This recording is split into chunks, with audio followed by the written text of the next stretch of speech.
Muito bem, meus amigos do Café com Velocidade, estamos chegando com mais um Café Expresso, a sua coluninha semanal de assuntos diversos aí, né? Assuntos interessantes sobre o mundo da Fórmula 1, sobre o mundo do automobilismo em geral, né? A gente fala sobre qualquer tipo de categoria aqui, mas prioridade Fórmula 1 todo mundo gosta mais, né? Mas já falamos de vários assuntos. E eu sei que vocês estão gostando porque o resultado da coluna está sendo muito bom, mas espero mais comentários. Então deixem aqui os comentários de vocês a cada fim de vídeo, o que vocês acharam, não acharam, discordaram. E hoje é um vídeo ótimo para você concordar ou discordar, porque nós vamos fazer aqui um comparativo muito interessante. Bom, antes disso, eu sou o Bruno Aleixo, sou membro aqui do Café com Velocidade. E você já apoiou o Café com Velocidade? Então não deixe para depois, porque vamos ter ainda muitas coisas legais aí nesse final de temporada. Terminou a temporada da Fórmula 1, mas o Café com Velocidade não para, então fiquem atentos aí. E principalmente, hein, pessoal, 2026 o Café com Velocidade tem ingressos para o GP do Brasil para sortear para os apoiadores. Então, se você entrou lá no site, foi uma daquelas milhares de pessoas que não conseguiram o seu ingresso para assistir a Fórmula 1 no ano que vem, torne-se um apoiador do Café com Velocidade, porque você tem muita chance de ganhar nos sorteios que nós vamos fazer aí, não é isso? Bom, pessoal, o tema dessa semana é muito interessante, olha só, vamos misturar história com atualidade, eu adoro, né? Então, espero que vocês gostem também. Numa das edições aí do Café com Velocidade, alguém me perguntou sobre a temporada de 1993 do Senna, comparando com a temporada de 2025 do Verstappen, qual teria sido melhor? E eu já disse em várias oportunidades, tanto aqui no Café, quanto lá no Auto Race, que eu fazia o Loucos pro Automobilismo lá com o Adalto e o Fábio, eu sempre falei que para mim a temporada de 1993 do Senna é a temporada mais impressionante que eu já vi de um piloto. E eu achava que esse ano a temporada de Fórmula 1 do Verstappen era tão boa quanto e talvez até melhor. Mas eu respondi isso muito assim, sem me aprofundar. E aí resolvi dar uma pesquisadinha e descobri coisas muito interessantes, né? Coisas muito bacanas aí sobre as temporadas, e sim, dá para fazer um paralelo muito legal sobre as temporadas do Senna em 93 e do Verstappen em 2025. Precisamos, né, fazer algumas ressalvas, porque nós estamos falando de uma temporada que aconteceu há 32 anos atrás, a temporada de 1993. Agora nós estamos falando de uma temporada 32 anos depois, 2025. Então é uma outra Fórmula 1, um outro esporte, né? O esporte em 1993, embora a Fórmula 1 vivesse naquela época uma era tecnológica bem interessante, né? Com aqueles componentes eletrônicos dos carros ali, era tudo muito incipiente, começando, né?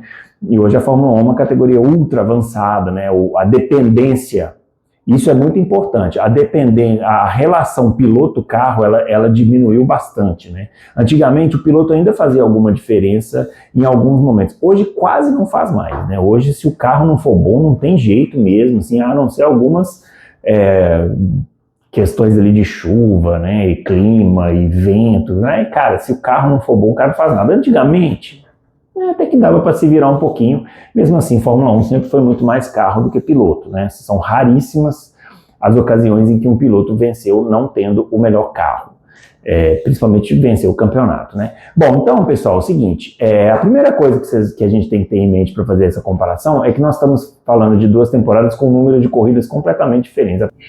A temporada de 1993 ela teve apenas 16 corridas. A temporada de 2025, ela teve 24 corridas. Ou seja, a temporada de 2024, ela se compõe de uma temporada e meia de 1993. É como se o Senna, em 1993, além das 16 corridas que ele disputou, ele ainda tivesse mais 8, que é o que aconteceu com o Verstappen esse ano.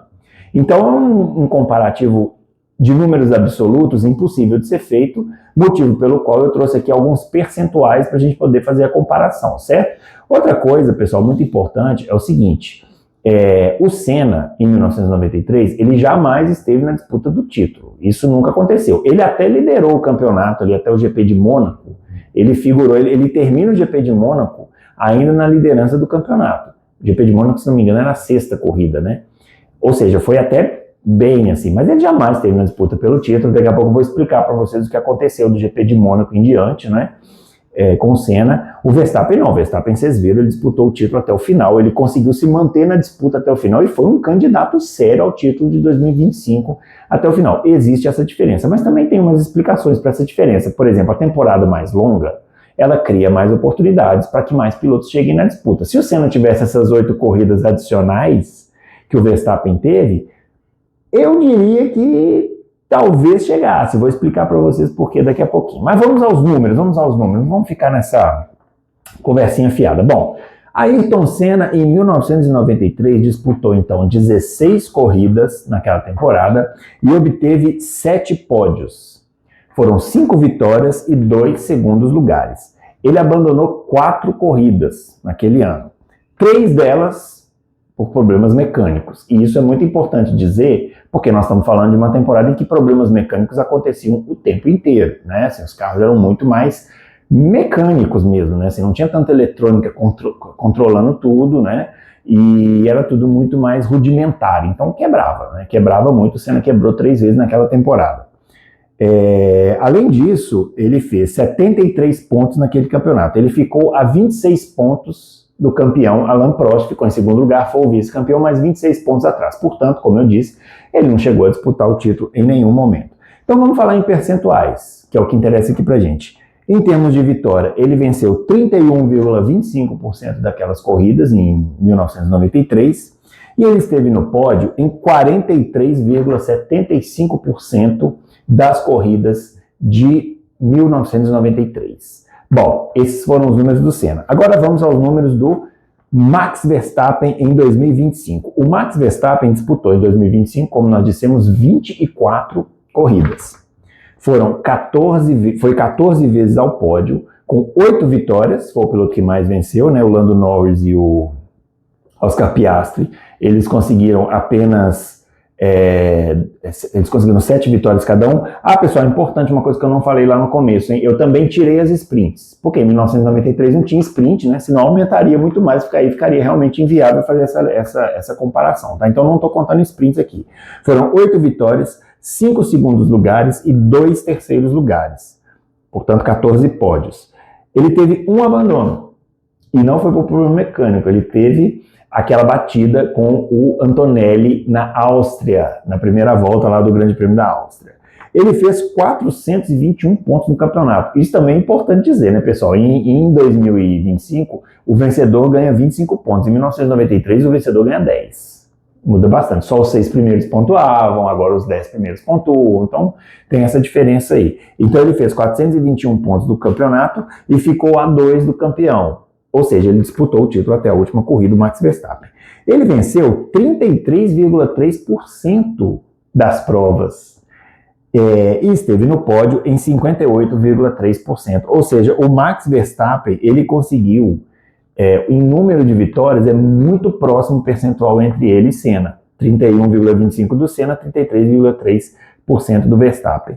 O Senna, em termos de pódio, aí já cai um pouquinho, porque o Senna teve no pódio em 43,75% e o Verstappen em 58,3% das vezes. Mas aqui eu quero fazer uma ressalva, né, pessoal? Lembra que a gente falou que em 1993 tinha muitos problemas mecânicos? Pois é, em 1993 o Senna, ele teve 3 abandonos por problemas mecânicos e um que foi uma batida lá, uma barbeiragem, depois a gente vai falar. Mas esses 3 problemas foram em Imola, na Hungria e em Portugal, né? Em Imola ele estava em terceiro, talvez chegasse em terceiro, mas vamos tirar Imola. Na Hungria ele chegaria em segundo, tranquilo, porque o Prost largou em último naquela corrida, foram vários abandonos, né? Pra vocês terem uma ideia, o Patrese chegou em segundo com a Benetton e o Berger chegou em terceiro com a Ferrari. Então o Senna, eu acho que estaria no pódio nessa daí. E em Portugal, o Prost estava correndo pelo título, ficou correndo em quarto lugar, o Senna estava em segundo, estava perseguindo o Alesi, que estava em primeiro, quando quebra o motor. Então eu acho que em Portugal também ele teria pódio. Então computaríamos pelo menos mais 2 pódios aí para o Senna e esse percentual aumentaria. Mas aqui não trabalhamos com si, então o percentual de pódios ficou abaixo aí, né? Bom, alguns aspectos também interessantes sobre essas 2 temporadas, né? O Senna, em 1993, ele foi muito bem nas 2 pontas do campeonato. Ele foi muito bem no começo de 1993 e no final de 1993. Por que isso aconteceu? Em 1993, o Prost chegou na Williams. E o Prost demorou um tempo para se acostumar com o carro da Williams, que era um carro super tecnológico, com suspensão ativa, controle de tração. O Prost já falou até em entrevistas recentes que ele demorou muito tempo para conseguir acertar aquele carro direitinho. A McLaren enfrentava um problema, a McLaren do Senna, que era o seguinte: eles assinaram com a Ford para o fornecimento de motor naquele ano, mas eles não eram a equipe oficial da Ford. A equipe oficial da Ford era a Benetton. Então a Benetton tinha um motor com uma especificação mais moderna do que o da McLaren. Era um desenvolvimento melhor. Tecnicamente, um dia eu explico isso daí, porque aqui ia ficar muito extenso esse vídeo. A McLaren brigou o ano inteiro por esse motor melhor e conseguiu a partir do GP da Inglaterra. Mas quando colocaram esse motor no carro, o carro quebrou várias vezes. Teve quebras no GP, como eu disse, no GP da Hungria e no GP da Hungria e no GP de Portugal. Teve quebras. E além disso, esse carro correu com esse motor na Alemanha, que era só reta, então foi muito difícil ali, mas o Senna ainda fez uma boa corrida na Alemanha. Em Spa-Francorchamps precisa de muito motor, né? Sofreu ali.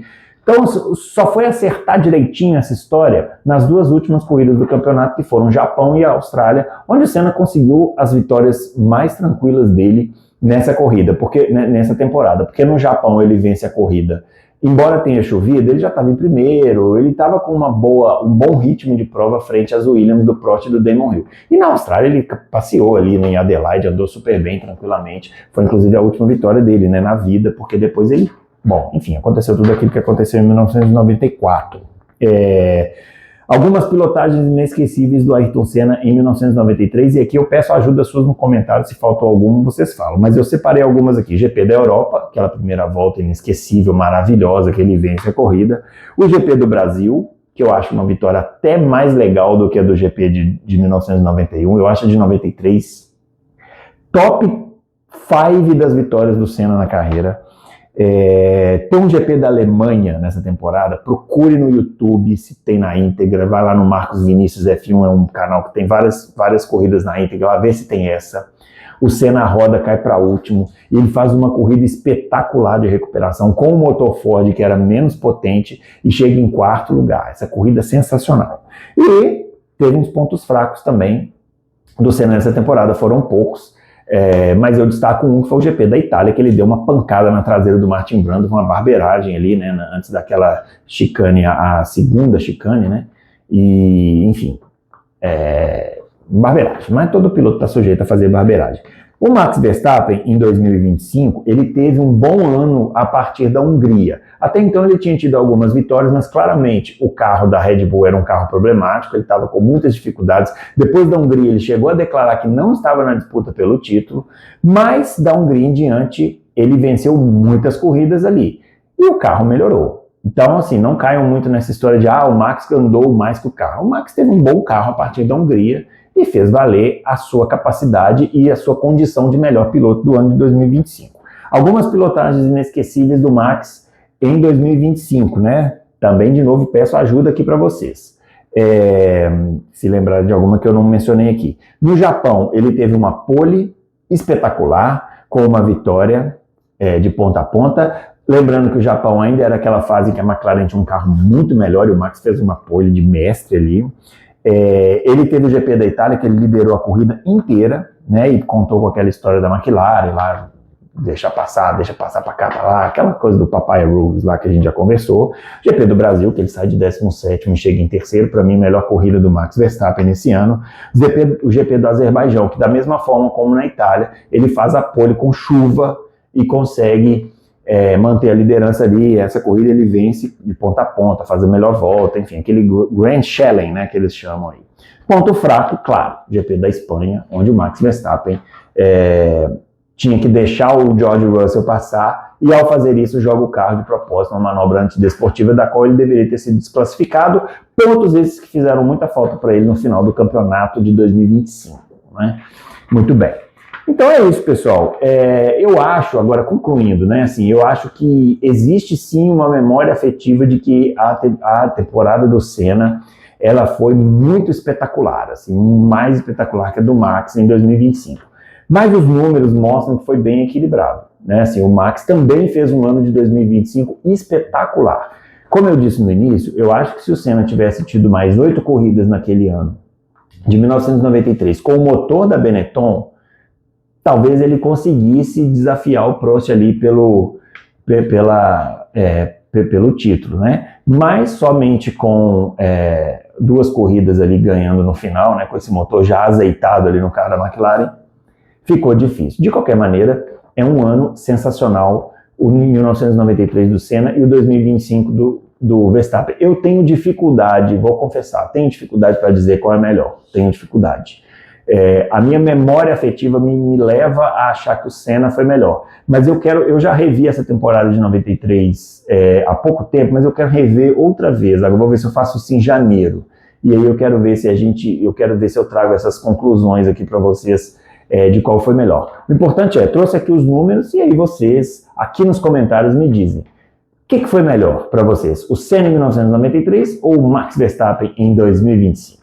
É isso, pessoal. Um grande abraço para todo mundo aí. Bom final de ano. A gente ainda volta aqui com mais Café Expresso até o final do ano. Mas já vou desejar final de ano bom mesmo, porque aqui é assim, positividade para todo mundo, beleza? Um grande abraço para todo mundo. Não se esqueça de deixar o like aqui. Não se esqueça de hypar esse vídeo. Até agora tem essa coisa de hypar. Então vamos hypar o vídeo. E até o próximo Café Expresso. Valeu!